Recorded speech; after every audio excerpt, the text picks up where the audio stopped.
സ്ത്രീ പുരുഷന്മാർക്കിടയിൽ സാമൂഹികവും സാമ്പത്തികവും രാഷ്ട്രീയവുമായ തുല്യതയിലുള്ള വിശ്വാസമാണ് ഫെമിനിസം. ഇസ്ലാമിനെ സംബന്ധിച്ച് നമ്മൾ മനസ്സിലാക്കുകയാണെങ്കിൽ തുല്യത അല്ല, സ്ത്രീയും പുരുഷനും ഇണകളാണ്. അവർക്ക് രണ്ടുപേർക്കും പ്രത്യേകമായ ഉത്തരവാദിത്തങ്ങളും കടമകളും അല്ലാഹു സുബ്ഹാനഹു വ തആല വെച്ചിരിക്കുന്നു. തുല്യരാണെന്നല്ല ഇസ്ലാമിൻ്റെ സങ്കല്പം, ഇസ്ലാമിൻ്റെ കാഴ്ചപ്പാട് അതാണ്. രണ്ടുപേർക്കും വ്യത്യസ്തങ്ങളായ ഉത്തരവാദിത്തങ്ങളാണ് അല്ലാഹു സുബ്ഹാനഹു വ തആല വെച്ചിട്ടുള്ളത്. ഇപ്പോൾ ഇണകളായിട്ട് നമുക്ക് പലതിനെയും കാണാം. രാവും വേണം പകലും വേണം, കയറ്റവും ഇറക്കവും, ചൂടും തണുപ്പും, കറുപ്പും വെളുപ്പും, സുഖം ദുഃഖം, ഇങ്ങനെ ഉണ്ടാകും ഇണകളായിട്ട്. അതുപോലെ ആണും പെണ്ണും. രാത്രി പറയുകയാണെങ്കിൽ എനിക്ക് പകലാകണം നടക്കൂല, കയറ്റം പറയുകയാണെങ്കിൽ എനിക്ക് ഇറക്കാകണം നടക്കൂല. കയറ്റം ഉണ്ടാകും, ഇറക്കം ഉണ്ടാകും, രാവുണ്ടാവും പകലുണ്ടാവും. അതുപോലെ ഇണകളായിട്ട് ആണുണ്ട് പെണ്ണുണ്ട്. ആണിന് പെണ്ണാകാനും പറ്റൂല, പെണ്ണിന് ആണാകാനും പറ്റൂല. വ്യത്യസ്തമായ ധർമ്മങ്ങളും ഉത്തരവാദിത്തങ്ങളും കടപ്പാടുകളുമാണ് ഇസ്ലാം പറയുന്നത്. ആണിന് ആണിൻ്റെ കടപ്പാടും പെണ്ണിന് പെണ്ണിൻ്റെതായ കടപ്പാടും ഉണ്ട്. രണ്ടാളും ഒരുപോലെയല്ല. അള്ളാഹിൻ്റെ പടപ്പാട് എന്നുള്ള നിലക്ക് ഒരുപോലെയാണെങ്കിലും ആണും പെണ്ണും വേർതിരിയുന്ന ഒരു പോയിന്റ് ഉണ്ട്. അള്ളാഹുവിൻ്റെ പടപ്പ് എന്ന നിലക്ക് ഒക്കെ ഒരുപോലെയാകാലോ. നമ്മളും മരം ഒരുപോലെയാണ്. എങ്ങനെ? അള്ളാഹിൻ്റെ പടപ്പാണ് മരം, നമ്മളും മരം ഒരുപോലെയാണ്, തുല്യരാണെന്ന് പറയാൻ പറ്റൂലല്ലോ. അള്ളാഹുവിൻ്റെ പടപ്പാണ് എന്നുള്ള നിലക്ക് ആണും പെണ്ണും, അല്ലെങ്കിൽ മനുഷ്യന്മാരാണ് എന്നുള്ള നിലക്ക് ആണും പെണ്ണും ഒരുപോലെ എന്ന് പറയാം. അതല്ല ഈ പറയുന്നത്. സൂക്ഷ്മമായിട്ട് അതിൻ്റെ കാര്യങ്ങൾ, അതിൻ്റെ ഘടകങ്ങളൊക്കെ ആണിൻ്റേതും പെണ്ണിൻ്റേതും പരിശോധിച്ചാൽ അവയവങ്ങളിലും നടപ്പിരിപ്പുകളിലും ഹോർമോണുകളിലും എല്ലാ നിലക്കും വ്യത്യാസങ്ങളുണ്ട്. പ്രകടമായ വ്യത്യാസം, ആർക്കും നിഷേധിക്കാൻ കഴിയാത്ത വ്യത്യാസം. ഗർഭിണിയാവാനും പ്രസവിക്കാനും മുലയൂട്ടാനും ഒക്കെ പെണ്ണിനാണ് കഴിയുന്നത്. ഇതിൽ ആണ് പങ്കാളിയാകുന്നത് പോലെ പങ്കാളിയാകാൻ പെണ്ണിന് സാധ്യമല്ല. അപ്പോൾ ആണിന് മാത്രം കഴിയുന്നതും പെണ്ണിന് മാത്രം കഴിയുന്നതും വ്യത്യസ്തങ്ങളായ ധർമ്മങ്ങളാണ് ശാരീരികമായി തന്നെ ആണിനും പെണ്ണിനും ഉള്ളത്. അതാണ് ഞാൻ പറഞ്ഞത്. ഇസ്ലാമിനെ സംബന്ധിച്ചിടത്തോളം രണ്ടു പേർക്കും വ്യത്യസ്തങ്ങളായ ഉത്തരവാദിത്തങ്ങളും കടമകളും കടപ്പാടുകളുമാണ് ഇസ്ലാം നൽകുന്നത്. രണ്ടുപേരും തുല്യരാണ് എന്നുള്ളതല്ല. അപ്പോൾ ഒരു പെണ്ണ്, ആ പെണ്ണ് ലോറി ഓടിച്ചാൽ അല്ലെങ്കിൽ ബസ് ഓടിച്ചാൽ അതിന് വലിയ കയ്യടികൾ കിട്ടും. സാധാരണ ആണുങ്ങളെ പണിയാണെന്ന് മനസ്സിലാക്കപ്പെടുന്നത് അത് പെണ്ണ് ചെയ്താൽ, അല്ലെങ്കിൽ സാധാരണ ആണുങ്ങൾ ചെയ്യുന്ന, പെണ്ണുങ്ങൾ തീരെ ഇറങ്ങാത്ത മേഖലയിലേക്ക് പെണ്ണിറങ്ങുന്ന കാണുമ്പോൾ അതിനൊരു കയ്യടി. ഇങ്ങനെയുള്ള കയ്യടികൾ നമ്മൾ കാണുന്നത് എളുപ്പത്തിൽ സർവ്വസാധാരണമായി ആണുങ്ങൾ ചെയ്യുന്ന കാര്യങ്ങൾ പെണ്ണ് ചെയ്യുമ്പോഴാണ്. ഇവിടെ എന്താണ് വാസ്തവത്തിൽ സംഭവിക്കുന്നത്? സ്ത്രീയുടെ അസ്തിത്വത്തെ നിഷേധിക്കുകയാണ് ഇവിടെ. ആണിനെ പോലെ തന്നെയാകാൻ ആ പെണ്ണിനെ പ്രേരിപ്പിക്കുമ്പോൾ സ്ത്രീകൾ വില കുറഞ്ഞ ഒന്നാണെന്ന് വരുത്തിത്തീർക്കുകയാണ്. ആണിനെ പോലെ പെണ്ണിനുമാകണം. അപ്പൊ പെണ്ണിന് വിലയില്ല. പെണ്ണെന്തിനാണ് പരിശ്രമിക്കേണ്ടത്? ആണിനെ പോലെയാകാൻ. ആണുങ്ങൾ അതൊക്കെ ചെയ്യുന്നുണ്ടല്ലോ, അപ്പൊ നമുക്കെന്താ ചെയ്താൽ, നമുക്കെന്താ ആണിനെ പോലെ ആയാൽ? അങ്ങനെ സ്ത്രീയുടെ മാതൃകയാക്കി പുരുഷനെ അവതരിപ്പിക്കുന്നു. അത് വലിയ സ്ത്രീ വിരുദ്ധതയാണ്. സ്ത്രീയോട് സ്ത്രീയാകാനാണല്ലോ പറയേണ്ടത്, സ്ത്രീയോട് പുരുഷനാകാനല്ലല്ലോ പറയേണ്ടത്. അതാണ് അതിൽ വരുന്ന ഏറ്റവും വലിയ സ്ത്രീ വിരുദ്ധത. അതിൽ തന്നെ നമ്മൾ പറഞ്ഞു, ലോറി ഓടിക്കുന്ന പെണ്ണ്, അല്ലെങ്കിൽ പൈലറ്റ് ആകുന്ന പെണ്ണ്, അല്ലെങ്കിൽ വലിയ പാറയൊക്കെ എടുത്തു പോകുന്ന പെണ്ണ്, ഇതിൻ്റെയൊക്കെ ഒരു വീഡിയോ റീലൊക്കെ വന്നാൽ അതിന് ഒരുപാട് കയ്യടികളും ലൈക്കും ഒക്കെ കിട്ടും. എന്നാൽ പ്രസവിക്കുന്ന പെണ്ണിന്, ഗർഭം ധരിച്ച് പ്രസവിക്കുന്ന മാതാവിന് എന്തെങ്കിലും കിട്ടുന്നുണ്ടോ? ഓല പണിയാണ് എടുക്കുന്നത്. അപ്പോൾ ഓല പണിയെടുക്കുന്നതിന് ഒന്നുമില്ല. നേരെ മറിച്ച് ആണുങ്ങളെ പണി, സാധാരണമായി ആണുങ്ങൾ ചെയ്യുന്ന കാര്യങ്ങൾ ചെയ്യുമ്പോൾ അതിന് കയ്യടി. എന്നിട്ട് പുരുഷനെ സ്ത്രീയുടെ മാതൃകയാക്കൽ നടക്കുന്നു. വേറൊന്ന്, പുരുഷന്മാരോട് വെറുപ്പ് പ്രചരിപ്പിക്കുന്നു. പുരുഷന്മാർ സമൂഹത്തിൻ്റെ പകുതിയാണ്, സ്ത്രീകളും സമൂഹത്തിൻ്റെ പകുതിയാണ്. ഏത് പുരുഷന്മാരോടാണ് വെറുപ്പ്? അവളുടെ സ്വന്തം പിതാവ് പുരുഷനാണ്, അവരുടെ സഹോദരൻ പുരുഷനാണ്, ഭർത്താവ് പുരുഷനാണ്. ഇവരൊക്കെ പുരുഷവർഗത്തിൽ ഉൾപ്പെടുന്നവരാണ്. പുരുഷ സമൂഹത്തോട് മൊത്തത്തിലുള്ള വെറുപ്പ് പ്രചരിപ്പിക്കും. മറ്റൊന്ന്, വിവാഹം എന്ന വ്യവസ്ഥ ഇല്ലാതാക്കും. ഫെമിനിസത്തിൻ്റെ പ്രശ്നമാണ് ഇപ്പോൾ പറഞ്ഞത്. 2-3 പറഞ്ഞു നമ്മൾ. ഒന്ന്, സ്ത്രീയുടെ വ്യക്തിത്വത്തോട് അമ്മയാകുന്നത്, ഗർഭിണിയാകുന്നത് പോലത്തെ സ്ത്രീയുടെ വ്യക്തിത്വത്തോട് ഒരു വെറുപ്പ്, അപകർഷത ഉണ്ടാക്കുന്നു. 2, പുരുഷനെ സ്ത്രീയുടെ മാതൃകയാക്കുന്നു. 3, പുരുഷന്മാരോട് വെറുപ്പ് പ്രചരിപ്പിക്കുന്നു. 4, വിവാഹം എന്ന വ്യവസ്ഥ ഇല്ലാതാക്കുന്നു. കാരണം ഇവരുടെ അടിസ്ഥാന തത്വം തന്നെ എന്താണ്? പുരുഷാധിപത്യമാണ് സ്ത്രീകൾ അനുഭവിക്കുന്ന എല്ലാ പ്രശ്നങ്ങളുടെയും കാരണം എന്നാണ് ഇവർ മനസ്സിലാക്കി വെച്ചിട്ടുള്ളത്. സ്ത്രീകൾ അടിച്ചമർത്തപ്പെടുന്നു, പുരുഷന്മാർ അധികാരം പിടിച്ചെടുക്കുന്നു. ഇത് തുടങ്ങുന്നത് എവിടെ നിന്നാണ്? കുടുംബത്തിൽ നിന്നാണ്. കുടുംബത്തിൽ നിന്നാണ് ഇതിൻ്റെ തുടക്കം. അപ്പം ആ കുടുംബത്തെ നശിപ്പിക്കണം. ഭർത്താവിനെ അനുസരിച്ച് ജീവിക്കുന്ന, ഭർത്താവിൻ്റെ കീഴിൽ ജീവിക്കുന്ന ഭാര്യയായി പെണ്ണ് നിൽക്കാൻ പറ്റൂല. പെണ്ണ് പുറത്തിറങ്ങണം. അങ്ങനെ ആ ഭർത്താക്കന്മാരുടെ കീഴിൽ നിന്ന് സ്വതന്ത്രയായാൽ മാത്രമേ പെണ്ണെ വിമോചനം സാധ്യമാകൂ. അതുകൊണ്ട് ഭർത്താവിൻ്റെ കീഴിൽ നിന്ന് ഇറങ്ങി വരണം, വീട്ടിൽ നിന്ന് ഇറങ്ങി വരണം. ഇതൊക്കെ നിങ്ങളെ അടിച്ചമർത്തുകയാണ്, ഒറ്റപ്പെടുത്തുകയാണ്, അടുക്കള പുഴുക്കളാക്കി നിങ്ങളെ ഇവർ ഒതുക്കുകയാണ്. പുരുഷന്മാരാണ് ഇവിടെ പ്രശ്നം. കാരണം പുരുഷന്റെ ആധിപത്യം കൊണ്ടാണ് നിങ്ങൾക്കിതെല്ലാം വരുന്നത്. അപ്പൊ ആദ്യം ഇവർ കത്തിവെക്കുന്നത് കുടുംബത്തിലാണ്. ആ കുടുംബത്തെ തകർക്കുക. കാരണം വിവാഹത്തിലേക്ക് പോയാൽ പുരുഷന്റെ കീഴിൽ ജീവിക്കേണ്ടി വരും. പുരുഷൻ അധിപനാണ്, അവന് അധികാരമുണ്ട്, അവന്റെ കീഴിൽ ജീവിക്കേണ്ടി വരും. അങ്ങനെ കീഴിൽ ജീവിക്കേണ്ടവരല്ല നിങ്ങൾ. പുറത്തേക്കിറങ്ങൂ, അടുക്കളയിൽ നിന്ന് വെളിയിലേക്കിറങ്ങൂ, അങ്ങാടിയിലേക്കിറങ്ങൂ, ലോകം കാണൂ, വിമോചനം സാധ്യമാകട്ടെ. ഇങ്ങനെ കുറച്ച് സുന്ദരമായ വാക്യങ്ങൾ പറഞ്ഞിട്ട് പറ്റിക്കാണ് ചെയ്യുന്നത്. അപ്പൊ കുടുംബത്തിന്റെ കടക്കൽ കത്തിവെക്കുക എന്ന ഒരു പ്രശ്നവും ഈ ഫെമിനിസത്തിൽ ഉള്ളതായിട്ട് വിദഗ്ധർ പറയും. വിവാഹം എന്ന വ്യവസ്ഥയെ ഇല്ലാതാക്കുക. കാരണം വിവാഹം എന്ന് പറഞ്ഞാൽ അവതരിപ്പിക്കുന്നത് അധികാരിയായ പുരുഷന്റെ കീഴിലേക്കാണ് പോകുന്നത്. അങ്ങനെ കീഴിൽ നിൽക്കാനുള്ളവരല്ല ഞങ്ങളും മനുഷ്യരാണ്, പുരുഷന്മാരും മനുഷ്യരാണ്. അപ്പോൾ പുരുഷന്മാരെ പോലെ തന്നെയല്ലേ ഞങ്ങളും. എന്താണ് മാറ്റം? അപ്പൊ സമത്തിലാകാൻ, തുല്യരാകാനുള്ള ശ്രമം. ഇത് കുടുംബ വ്യവസ്ഥിതിയുടെ കടക്കൽ കത്തിവെക്കുന്നു എന്നുള്ളൊരു യാഥാർത്ഥ്യമാണ്. വാസ്തവത്തിൽ നമ്മൾ പറഞ്ഞു, ഇസ്ലാം പറയുന്നത് പ്രകാരം ആണിനും പെണ്ണിനും ധർമ്മമുണ്ട്. സന്തോഷിക്കുകയാണ് വാസ്തവത്തിൽ സ്ത്രീകൾ വേണ്ടത്. ആണിന് കഠിനമായ ധാരാളം ഉത്തരവാദിത്തങ്ങൾ അള്ളാഹു തലയിലങ്ങ് വെച്ചു കൊടുത്തു. ഇതാണ് ശരിക്കും നമ്മൾ നോക്കിയാലുള്ളത്. ഇസ്ലാമികമായി ചിന്തിക്കുമ്പോൾ ഒരു പുരുഷന്റെ തലയിൽ ഒരുപാട് ഭാരങ്ങൾ, ഉത്തരവാദിത്തങ്ങൾ അള്ളാഹു ഏൽപ്പിച്ചു. ആ ഉത്തരവാദിത്തങ്ങളും ഇടങ്ങേറുകളൊന്നും ഞങ്ങൾക്ക് കിട്ടിയില്ലല്ലോ എന്ന് പറഞ്ഞിട്ടാണ് ഇവർ കരയുന്നത്, അല്ലെങ്കിൽ ഇവരെ പറഞ്ഞ് കരയിപ്പിക്കുന്നത്. ശരിക്കും അതിന് 10 സ്വലാത്ത് ഏറെ ചെല്ലല്ലേ വേണ്ടത്. പുരുഷനോട് കുടുംബം നോക്കാൻ പറഞ്ഞു. ഉപ്പ് മുതൽ കർപ്പൂരം വരെയുള്ള എല്ലാ പെണ്ണിനവൻ വാങ്ങിക്കൊടുക്കണം, വെള്ളം കൊടുക്കണം, ഉപ്പ് കൊടുക്കണം, വിറക് കൊടുക്കണം, എല്ലാ കാര്യവും കൊടുക്കാൻ പുരുഷനോടാണ് ഏൽപ്പിച്ചത്. പെണ്ണിനെ സംബന്ധിച്ചിടത്തോളം എല്ലാ കാലത്തും ഏതെങ്കിലും ഒരു പുരുഷനെ ഏൽപ്പിക്കപ്പെട്ടിട്ടുണ്ട് പെണ്ണിനെ. അത് ഉപ്പയാകാം, ഭർത്താവാകാം, അല്ലെങ്കിൽ മകനാകാം. എപ്പോഴും ഒരു പുരുഷന്റെ സംരക്ഷണമാണ് ഇസ്ലാം പെണ്ണിന് നൽകിയത്, സുഖമാണ് നൽകിയത്. ആ സുഖം വേണ്ടേ? ഞങ്ങൾക്ക് ഇടങ്ങാറാണ് വേണ്ടത്, ഉത്തരവാദിത്തമാണ് വേണ്ടത്, പ്രയാസമാണ് വേണ്ടത്. ആ ഉത്തരവാദിത്വം ഞങ്ങൾക്ക് തരാത്തതിന് പരാതി എന്നുള്ള നിലക്കല്ലേ വാസ്തവത്തിൽ ഒരു പോകുന്നത്. ശരിക്കും ആലോചിച്ച് നോക്കിയാൽ എന്ത് സുഖം ഉണ്ടാവും വീട്ടിൽ എങ്ങനെ ഇരിക്കാൻ? പണിയൊന്നുമില്ലല്ലോ. അധ്വാനിച്ചൊരു പുരുഷൻ കൊണ്ടുവരുന്നു, അവൻ രാവിലെ പോയി വൈകുന്നേരം വരെ കഷ്ടപ്പെടുന്നു, അല്ലെങ്കിൽ വിദേശത്ത് പോയി കഷ്ടപ്പെടുന്നു. ഇതൊക്കെ അനുഭവിക്കാനാണ് അവർക്ക് നല്ല ഭാഗ്യവും യോഗവും കിട്ടിയിട്ടുള്ളത്. എന്നിട്ട് ആരൊക്കെയോ പറഞ്ഞ് പറ്റിച്ചതിൽ പെട്ടുപോയിട്ട് ഈ പെണ്ണ് ജോലിക്കും മറ്റുമൊക്കെ പുറത്തു പോയാൽ, പുരുഷന്മാരുടെ കീഴിൽ നിന്ന് പോയാൽ, സ്വന്തമായിട്ട് ഉത്തരവാദിത്തങ്ങൾ ഏറ്റെടുത്ത് ജോലിയെടുക്കാനും അധ്വാനിക്കാനും ഒക്കെ തിരിഞ്ഞാൽ അവൾ ആ അധ്വാനവും പേറേണ്ടി വരും. പിന്നെ വീട്ടിലെ കാര്യം നോക്കേണ്ടി വരും. അപ്പം അധ്വാനിക്കാൻ പോകണം, പുരുഷൻ പോകുന്നത് പോലെ ഞങ്ങൾക്കും ജോലിക്ക് പോകണം എന്നൊക്കെ പറഞ്ഞാൽ ആ ജോലിക്കും ഈ പെണ്ണ് രാവിലെ പോകേണ്ടി വരും. എന്നിട്ട് ക്ഷീണിച്ച് തളർന്നു വന്നാൽ വീട്ടിലെ ജോലി എടുക്കേണ്ടി വരും. അപ്പം ആ ഇരട്ടപ്പണിയല്ലേ പെണ്ണിന് വാസ്തവത്തിൽ വരുന്നത്. അപ്പം ഞാൻ പറഞ്ഞു വരുന്നത്, ഈ കുടുംബ വ്യവസ്ഥിതിയുടെ കടക്കൽ കത്തിവെക്കുന്നത് ഫെമിനിസമാണ്. കുടുംബ ജീവിതത്തിൽ നിന്ന് നിങ്ങൾ പുറത്തേക്കിറങ്ങൂ, പുരുഷന്മാരുടെ അധികാരത്തിന് കീഴിൽ നിന്ന് നിങ്ങൾ പുറത്തേക്കിറങ്ങൂ.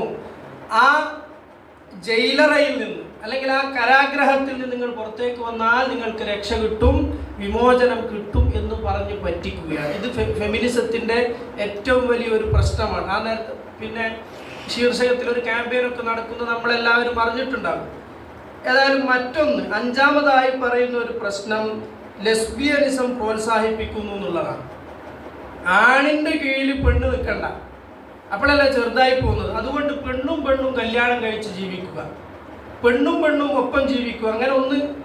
അങ്ങനെ രണ്ടെണ്ണം കേരളത്തിലുണ്ടല്ലോ, നമുക്കറിയാലോ. പെണ്ണും പെണ്ണും ഒപ്പം ജീവിക്കുക. ഭാര്യ ആകാതിരിക്കുവാനാണ് പ്രോത്സാഹിപ്പിക്കുന്നത്. ഭാര്യ ആകരുത്. ഭാര്യ എന്നുള്ള രീതി തന്നെ, ആ പ്രയോഗം തന്നെ ഇസ്ലാമിൽ നിന്നുള്ളതല്ല. ക്രിസ്ത്യാനികളുടെ ദർശനങ്ങളിൽ നിന്നും അവരുടെ കാഴ്ചപ്പാടിൽ നിന്നും വന്നതാണ്. ഇസ്ലാമിൽ ഇണയും തുണയുമാണ്. ഭാര്യ എന്ന് പറഞ്ഞാൽ ഭരിക്കപ്പെടുന്നവൾ, ഭർത്താവ് എന്ന് പറഞ്ഞാൽ ഭരിക്കുന്നവൻ. അപ്പോൾ ഭരിക്കുന്ന പുരുഷൻ, അതിൻ്റെ കീഴിൽ ഭരിക്കപ്പെടുന്ന ഒരു പെണ്ണായിട്ട് ഭാര്യ എന്നുള്ളത് ഇസ്ലാമിൻ്റെ സങ്കല്പമല്ല. ഇസ്ലാമിൽ ഇണയും തുണയുമാണുള്ളത്. ആണ് ഇണ ആണെങ്കിൽ പെണ്ണ് തുണ, പെണ്ണ് ഇണയാണെങ്കിൽ ആണ് തുണ, അങ്ങോട്ടും ഇങ്ങോട്ടും ഇണയും തുണയുമായിട്ട്. ഏതായാലും പുരുഷന്റെ ഭാര്യയാകരുത്, പുരുഷന്റെ കീഴിൽ നിൽക്കരുത്. കാരണം പുരുഷാധിപത്യമാണ് ഇവിടെ എല്ലാ പ്രശ്നങ്ങളും ഉണ്ടാക്കുന്നത്.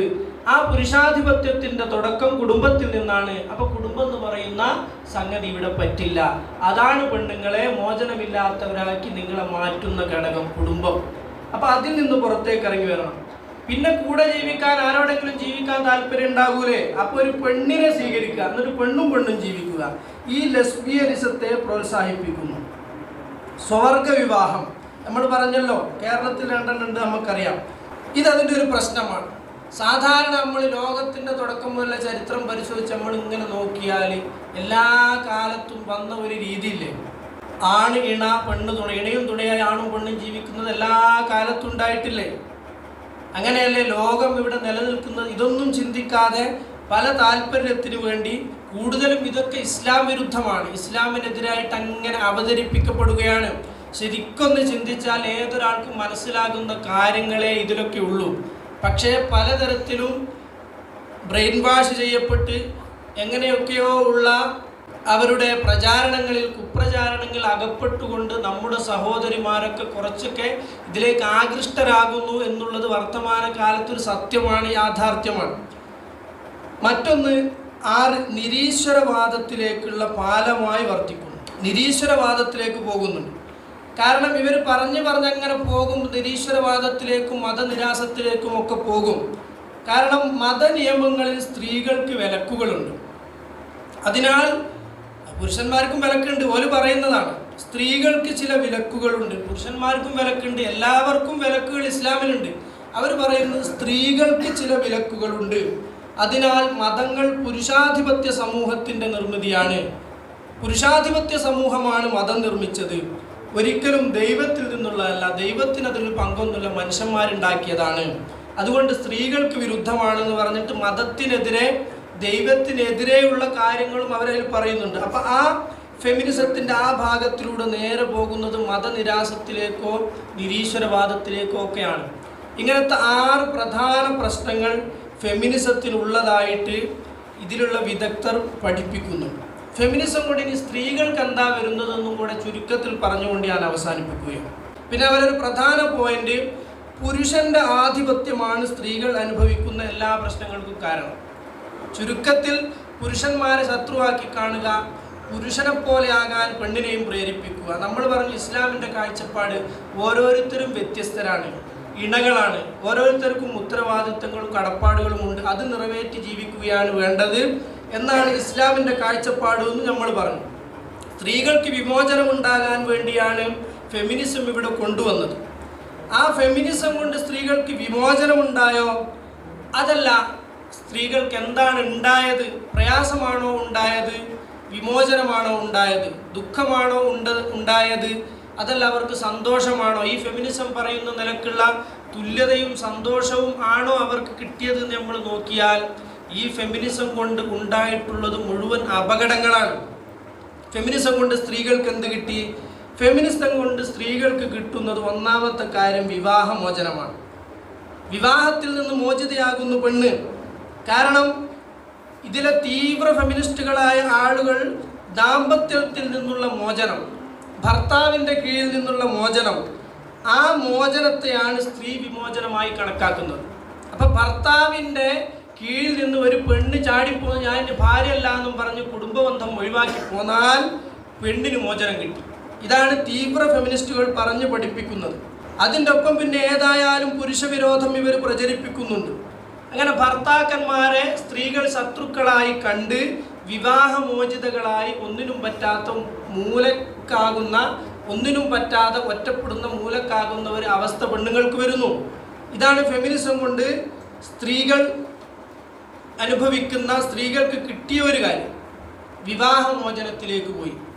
മറ്റൊന്നോ സിംഗിൾ പാരന്റിങ്, അതായത് ഏകാംഗ രക്ഷാകർതൃത്വം. ഏകാംഗ രക്ഷാകർതൃത്വം എന്ന് പറഞ്ഞാൽ കുട്ടിക്ക് ഒരു ഉമ്മ ഉണ്ടാവുള്ളൂ, ഒരു ഉമ്മനെ ഉണ്ടാവുള്ളൂ, ഒരു വാപ്പ ഉണ്ടാവുള്ളൂ എന്നല്ല. ഒരു ഉമ്മയും ഒരു വാപ്പയും തന്നെ ഉണ്ടാകുക, ഒരു മാതാവ് ഒരു പിതാവാണ് ഉണ്ടാകാം. അതിൽ നിന്ന് ഒരാളാണ് കുട്ടിൻ്റെ രക്ഷിതാവായിട്ട് ഉണ്ടാവുള്ളൂ എന്ന് പറഞ്ഞാൽ, നമ്മൾ പറഞ്ഞപ്പോൾ ഇവിടെ എത്തിയെന്ന് നമ്മൾ ആലോചിക്കണം. വിവാഹമോചിതയായ പെണ്ണ്, അപ്പോഴല്ലേ വിമോചനം കിട്ടുള്ളൂ. അപ്പോൾ ഭർത്താവിൻ്റെ കീഴിൽ നിന്ന് എല്ലാ ബന്ധങ്ങളും പൊട്ടിച്ചെറിഞ്ഞ് അവൾ ഓടി, അവൾ പോയി. ഇപ്പോൾ കുടുംബമില്ല, ഭർത്താവിൻ്റെ കീഴിലല്ല, അവൾ വിമോചിതയാണ്. ആ വിമോചിതയായ പെണ്ണ്, ആ പെണ്ണിൻ്റെ ഒപ്പമാണ് കുട്ടി. ഇതിൽ കുട്ടി ഉണ്ടായിട്ടുണ്ടാവല്ലോ ബന്ധത്തിൽ. അങ്ങനെ കുട്ടി ഉണ്ടായിട്ടുണ്ടെങ്കിൽ ഈ പെണ്ണിൻ്റെ ഒപ്പമാണ് കുട്ടി.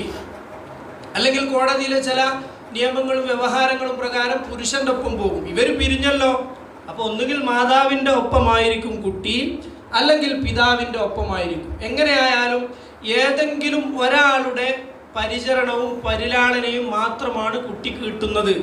ഇതുകൊണ്ട് ഒരുപാട് പ്രശ്നമുണ്ട്. ഒന്നുകിൽ മാതാവാണ് നോക്കുന്നത്, അല്ലെങ്കിൽ പിതാവാണ് നോക്കുന്നത്. മാതാവിൽ നിന്ന് കിട്ടേണ്ടത് കുറേ ഉണ്ട് കുട്ടിക്ക്. കരുണയും ലാളനയും സ്നേഹവും പരിഗണനയും ഒരുപാട് കാര്യങ്ങൾ മാതാവിൽ നിന്ന്, ഉമ്മാൻ്റെ അടുത്ത് തന്നെ കുട്ടിക്ക് കിട്ടി കിട്ടി കിട്ടി വളരണം. ഉമ്മാൻ്റെ മുലപ്പാലും മാതാവിൻ്റെ മുലപ്പാലും കിട്ടി വളരണം. മുലപ്പാലിലൂടെയൊക്കെ ഒരുപാട് കാര്യങ്ങൾ, ഘടകങ്ങൾ, പാരമ്പര്യ ഗുണങ്ങളും മറ്റുമൊക്കെ കിട്ടുന്നുണ്ട്. ഇപ്പം പണ്ട് കാലത്തൊക്കെ മുല കൊടുപ്പിക്കുന്ന സമ്പ്രദായം ഉണ്ടായിരുന്നത് നമുക്കറിയാം. നല്ല തങ്ങന്മാരുടെ ഭാര്യമാരുടെ നിന്നൊക്കെ കുട്ടിക്ക് മുല കൊടുക്കാൻ കിട്ടിയ വളരെ വലിയ സൗഭാഗ്യമാണ്. അങ്ങനെ മുലപ്പാലിൽ കൂടെ കിട്ടുന്ന, കുട്ടിക്ക് കിട്ടുന്ന ഒരുപാട് നേട്ടങ്ങളുണ്ട്. ഇപ്പം മാതാവിൻ്റെ മുലപ്പാൽ കുടിച്ച് വളരണം കുട്ടി. അങ്ങനെ വളരുമ്പോൾ അതിലൂടെ ഒരുപാട് ഗുണങ്ങൾ കിട്ടുന്നുണ്ട്. മുലപ്പാൽ എന്ന് പറഞ്ഞാൽ കേവലം നമ്മൾ വെള്ളം കുടിക്കുന്നത് പോലെയോ മറ്റ് നമ്മൾ വാങ്ങിക്കൊടുക്കുന്ന പാൽ കൊടുക്കുന്നത് പോലെയോ അല്ല. അപ്പോൾ പുരുഷൻ്റെ കൂടെയാണ് ഈ കുട്ടി ജീവിക്കുന്നതെങ്കിൽ ആ കുട്ടിക്ക് മുലപ്പാൽ കിട്ടുന്നുണ്ടോ? വാങ്ങിക്കൊടുക്കുകയായിരിക്കും. വയറ് നിറയാൻ എന്തെങ്കിലും കൊടുക്കുന്നുണ്ടെങ്കിലും ഇതുകൊണ്ടുള്ള നേട്ടം കിട്ടൂല. ഇനി സ്ത്രീയുടെ കൂടെ, അപ്പം നമ്മൾ പറഞ്ഞു വരുന്നത് സ്ത്രീയുടെ മുലപ്പാൽ കുടിച്ച്, മാതാവിൻ്റെ മുലപ്പാൽ കുടിച്ച് മാതാവിൽ നിന്ന് കിട്ടേണ്ട കാര്യങ്ങളൊക്കെ കിട്ടി വളരണം കുട്ടി. അതോടൊപ്പം പിതാവിൻ്റെ സംരക്ഷണവും കിട്ടണം. പിതാവിൻ്റെ സംരക്ഷണം വേണം. പിതാവിൽ നിന്ന് ഒരു കുട്ടിക്ക് കിട്ടുന്ന വല്ലാത്തൊരു സംരക്ഷണമുണ്ട്, വല്ലാത്തൊരു പിന്തുണയുണ്ട്, പിതാവ് പകരുന്ന ഒരു ധൈര്യമുണ്ട്. ഇതൊക്കെ കിട്ടിയിട്ടും വേണം കുട്ടി വളരാൻ.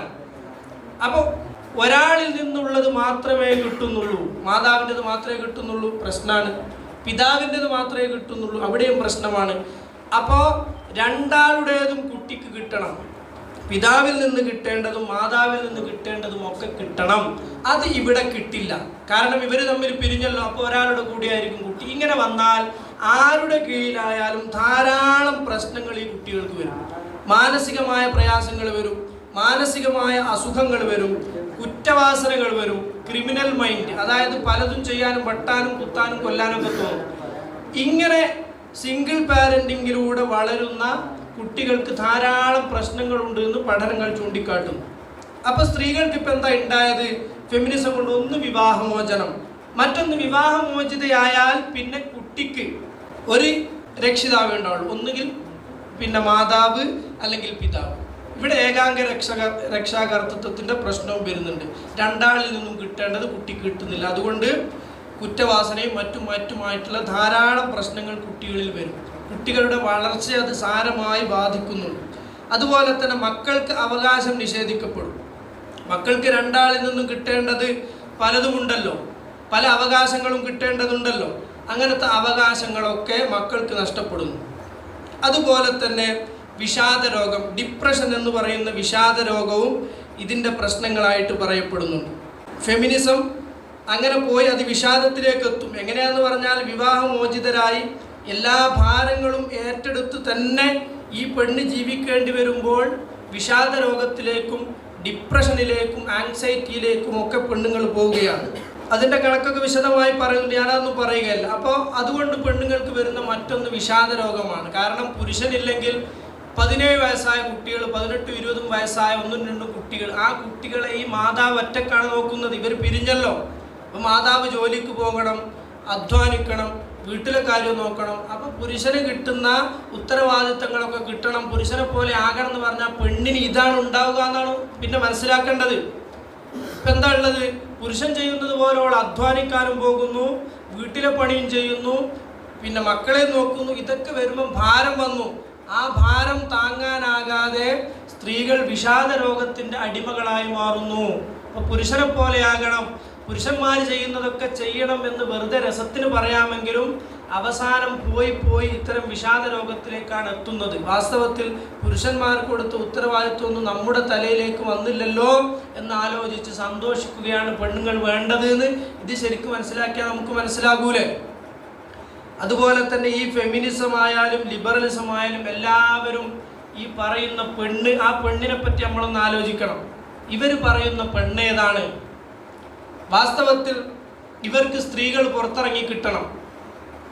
സ്ത്രീകൾ പുറത്തിറങ്ങി കിട്ടാൻ വേണ്ടി സ്ത്രീകളെ പറഞ്ഞു പറ്റിക്കുക എന്നുള്ളതാണ് ഇതിലൊക്കെ ഉള്ളത്. ശരിക്കും നമ്മൾ മനസ്സിലാക്കിയാൽ മതി. സ്ത്രീകളെ പറഞ്ഞ് മൂച്ചിമ കയറ്റി പറ്റിക്കുകയാണ്. നിങ്ങൾ വീടുകളിൽ ഇരിക്കുകയാണോ? അടുക്കള പുഴുക്കളായി കഴിയുകയാണോ?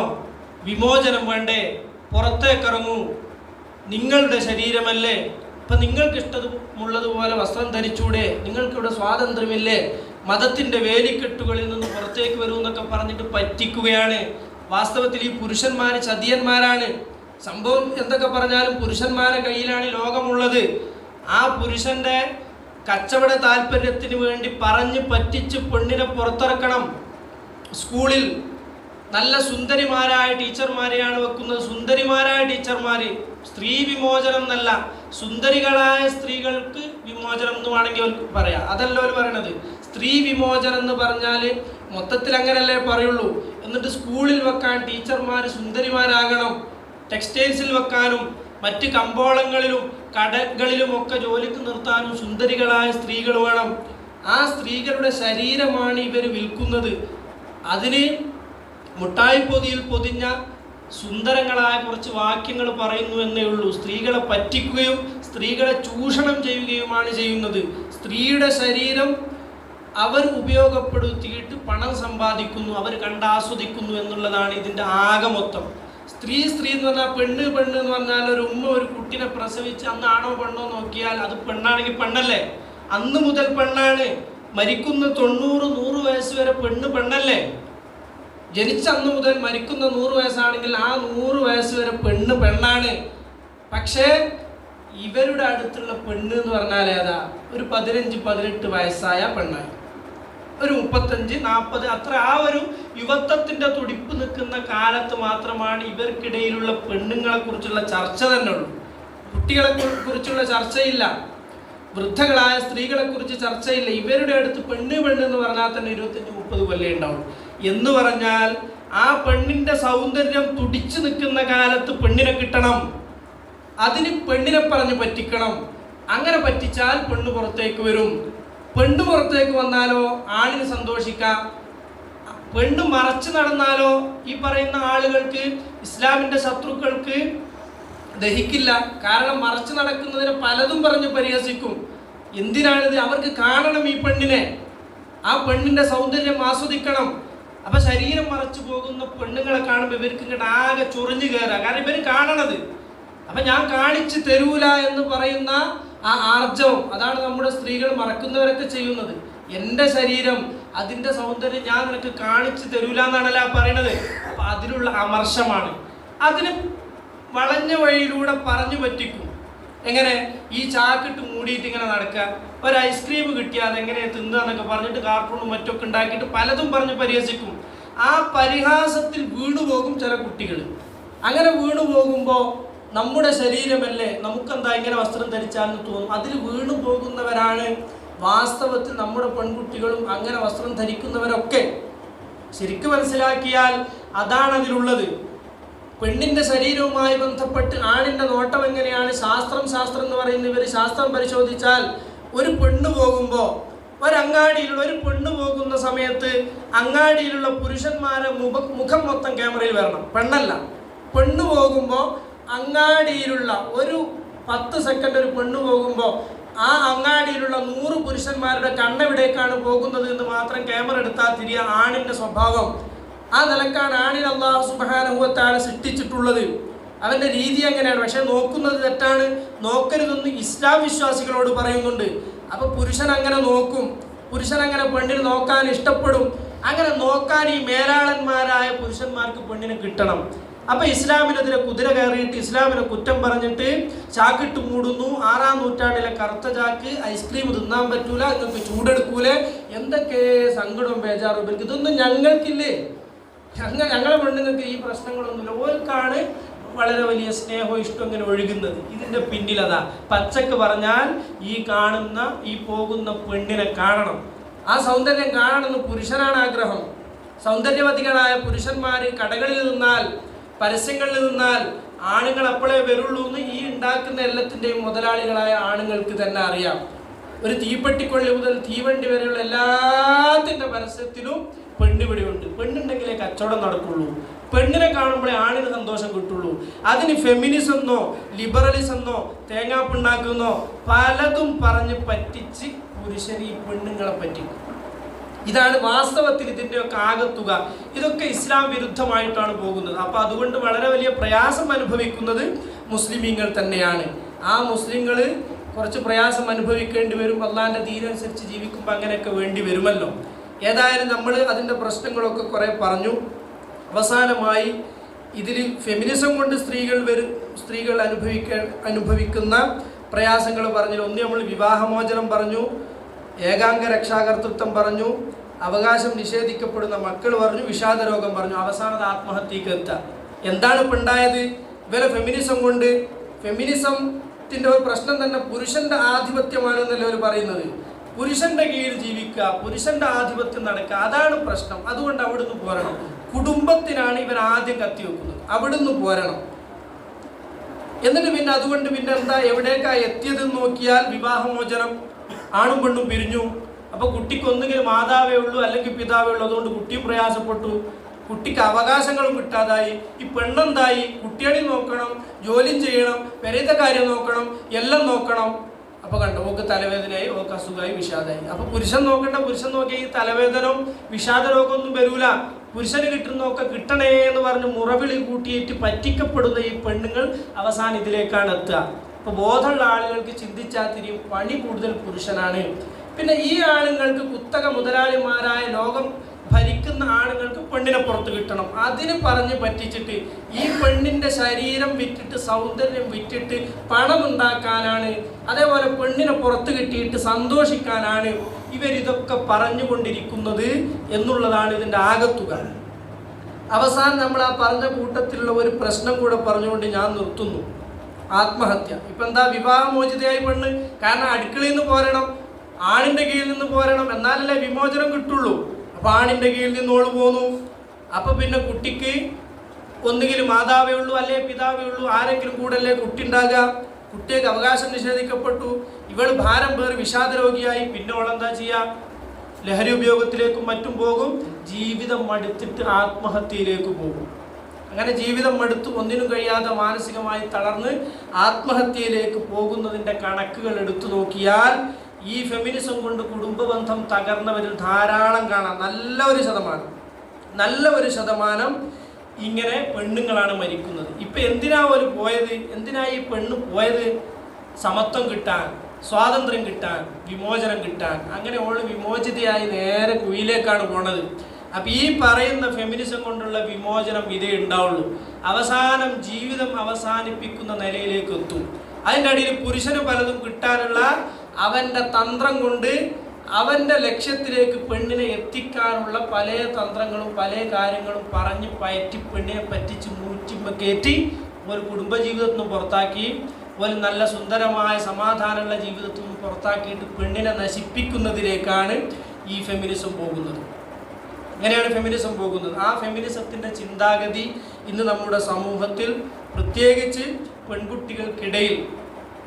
പെൺകുട്ടികൾക്കിടയിൽ ഈ ഫെമിനിസം, ഇസ്ലാം വിരുദ്ധമായ ഫെമിനിസം പിടിമുറുക്കുന്നുണ്ട് എന്നുള്ളത് ഒരു സത്യമാണ്. ഈ പലതും അങ്ങനെ വരുന്നതാണ്. ഇപ്പം ഈ വരുന്നതുണ്ടല്ലോ, അതൊക്കെ അതിൽ നിന്ന് ഈ ഫെമിനിസത്തിൽ നിന്നും ലിബറലിസത്തിൽ നിന്നും വരുന്നതാണ്. ഞങ്ങൾക്ക് എന്താ പഠിച്ചുകൂടെ?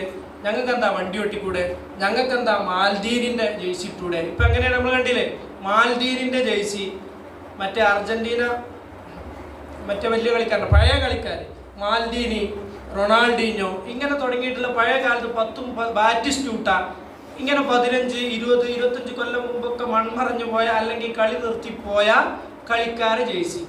ആ ജേഴ്സി അങ്ങനെ തന്നെ ഒരു നമ്മളെ 5 സ്ലീവ് ആയിട്ട് ഇങ്ങനെ ഹാഫ് കൈ വീതിയുള്ള കണ്ടാലുള്ള വാപ്പാൻ്റെ കുപ്പായാന്ന് തോന്നുന്ന തരത്തിലുള്ള ഇട്ടിട്ട് ഓള് വരിക, എന്നിട്ടൊരു പേൻറ്റും. അപ്പോൾ ആണുങ്ങൾക്ക് എന്താ, ആണുങ്ങൾക്ക് പെയിൻ്റ് ഇടാമെങ്കിൽ ഞങ്ങൾക്ക് പെയിൻ്റ് ഇട്ടൂടെ, ആണുങ്ങൾക്ക് ജേഴ്സി ഇടാൻ പറ്റുമെങ്കിൽ ഞങ്ങൾക്ക് ഇട്ടൂടെ. ഞങ്ങൾക്ക് എന്താ ബൈക്കുമ്പോൾ പോയാൽ, ഞങ്ങൾക്ക് എന്താ രാത്രി നടന്നാൽ, അതിനൊക്കെ മറുപടി നിങ്ങൾ ഇൻസ്റ്റാഗ്രാമിൽ നോക്കിയാൽ കാണും. ആണെന്താ രാത്രി ഇറങ്ങി നടക്കണില്ലേ, അതേമാതിരി ഞങ്ങളെന്താ രാത്രി ഇറങ്ങി നടന്നാൽ എന്ന് ചോദിച്ചു ഒരു പെണ്ണ്. അപ്പം അതിനൊരു മറുപടി നല്ല ആണും കൊടുത്തു. അതിവിടെ പറയാൻ പറ്റാത്തതുകൊണ്ട് ഞാൻ പറയുന്നില്ല.